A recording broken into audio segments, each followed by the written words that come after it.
Hi, friends. Welcome to Social Studies with Miss Shin today. Let's start out by going over our learning intentions. Today, we are learning to understand the shared ideals and diversity that exist in American society so that we can appreciate the contributions of members in our society. We will be successful when we can apply shared ideals and acceptance of diversity in our everyday lives. So, in our last lesson, we learned about Linda Brown, Oliver Brown, and Thurgood Marshall. Remember, Linda Brown was the third grader who had to travel for over an hour to get to her all black school every day. Her father did not think that was fair and he wanted to do something about it. Thurgood Marshall was the lawyer that helped them sue the Board of Education and desegregate the schools and other public places. In today's lesson, we are going to read the first part of a book called Separate is Never Equal. This book is about a little girl named Sylvia Mendez and her family's fight for desegregation. Let's listen. Separate is Never Equal by Duncan Donatu. Sylvia had on her black shoes. They were shiny new. Her hair was perfectly parted in two long trenzas. It was her first day at the Westminster School. The halls were crowded with students. She was looking for her locker when a young white boy pointed at her and yelled, "Go back to the Mexican school. You don't belong here." For the rest of the day, Sylvia did not speak or introduce herself in her classes. She kept her head down while walking in the halls. When she got home that afternoon, she told her mom, "Felicitas," what had happened. "I don't want to go to that school anymore. The kids are mean." "Sylvia," said her mother, "¿no sabes que por eso luchamos? Don't you know that that is why we fought?" 3 years earlier, in the summer of 1944, Sylvia and her brothers, Jerome and Gonzalo Jr., and their parents had moved from the crowded city of Santa Ana, California, to a farm in nearby Westminster. Her father, Gonzalo Mendez, had labored for years as a field worker, picking grapes and oranges. Now he was leasing a farm. He was going to be the boss. On their new farm, they were going to grow asparagus, chilies, and tomatoes. As the summer came to an end and the first day of school neared, Aunt Soledad drove Sylvia and her brothers and their cousins Alice and Virginia to the local public school on 17th Street so they could enroll. Sylvia was going to enter third grade. Gonzalo was going to enter second and Jerome first. What a handsome building, thought Sylvia as they pulled into the parking lot. Tall trees lined the street in front of the school. There was a playground with monkey bars and a red swing. When they walked into the school, they noticed that the hallways were spacious and clean. "I'm here to enroll the children in school," said Aunt Soledad when they arrived at the principal's office. The secretary gave Aunt Soledad two enrollment forms, one for Alice and one for Virginia, but she did not give her enrollment forms for Sylvia and her brothers. "They cannot attend the school," said the secretary. "They must go to the Mexican school." "Why do I have to go to the Mexican school?" Sylvia wondered. She was not Mexican. She was American. She spoke perfect English. Her father was from Mexico, but he had become a U.S. citizen. Her mother was from Puerto Rico, which was a U.S. territory. Aunt Soledad was upset. "But we all live in this part of town." Sylvia looked at her cousins.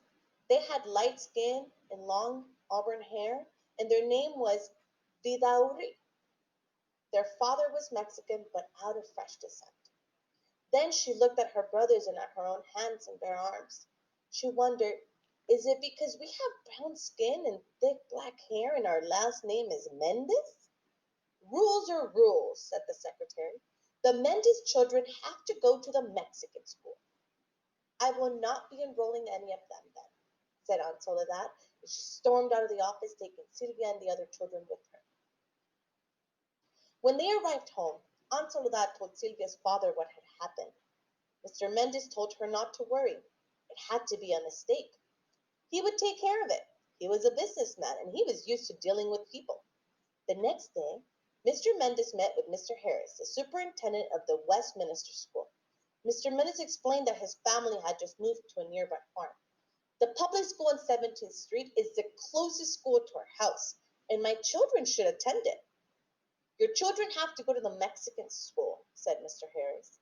But why? Asked Mr. Mendez. He was not given an answer other than, that is how it's done.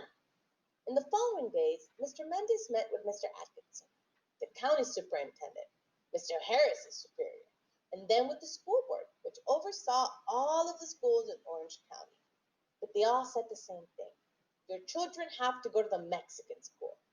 But why? Mr. Mendez kept asking. No one would give him a satisfactory answer. That fall, Sylvia and her brothers had to attend Hoover Elementary, better known as the Mexican School, on Olive Street in the city of Westminster. The building was a clapboard shack, and the halls were not spacious or clean. A cow pasture surrounded the school. The students had to eat their lunch outside, and flies would land on their food. There was an electric wire that surrounded the pasture to keep the cows in. If you touched it, you received a shock. The school did not have a playground, not even a swing. The Mendes family did not give up. Time and time again, Sylvia heard her father talk with coworkers, friends, and other parents. It's not fair that our kids have to go to an inferior school, he said. It's not only the building that's a problem. The teachers at the school don't care about our children's education. They expect them to drop out by the 8th grade.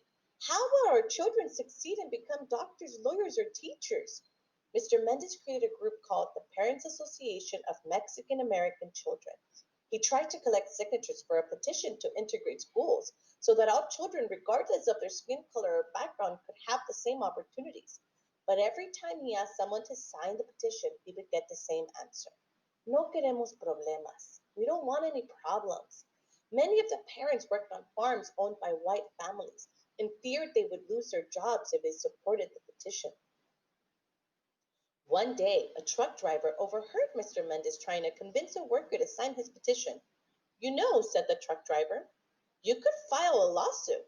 The truck driver told Mr. Mendez about a lawyer named David Marcus, who had filed a lawsuit on behalf of people in San Bernardino and had helped them integrate the public schools there. At that time, not only were schools segregated, but also other public places as well, such as pools, parks, and movie theaters. Some businesses even had signs that read, no dogs or Mexicans allowed. Mr. Mendez decided right then and there to hire Mr. Marcus, even if it meant having to spend all of his savings to do so. Okay, friends, so that was part one of our book, Separate is Never Equal. When listening to that book, did you hear some similarities between Sylvia Brown and her family and Linda Brown, or Sylvia Mendez and her family, and Linda Brown and her fight with the Board of Education to desegregate schools? I'm going to give you a minute to think about that. What are some similarities you've heard between both cases?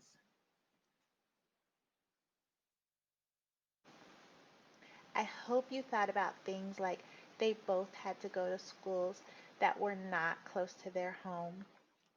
Um, in the Mendez story, the school that they went to was not a safe school and it was not a good school.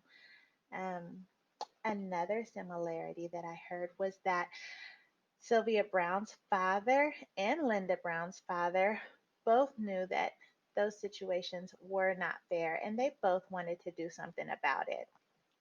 Um, can you come up with some more similarities?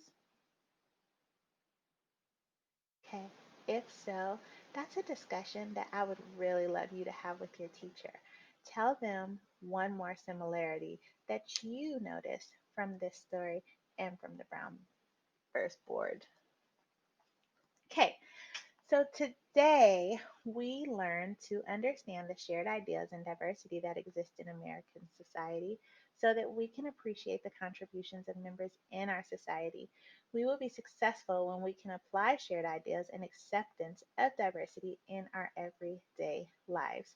Tomorrow, friends, we will listen to part two of our book and see how this case ended up. For today's assignment, I want you to summarize the first part of Separate is Never Equal. Choose a character to tell me about from the story. Choose a setting. You can either type some details about the setting or you could draw a picture of the setting. What was the problem? What is the problem in this book? And the character that you chose in the first puzzle piece, how do you think that character felt? Don't forget that when you are done, click on the green check mark so your teacher can see all of your good work. And I will see you all next time. Thanks for doing social studies with me, friends. Bye.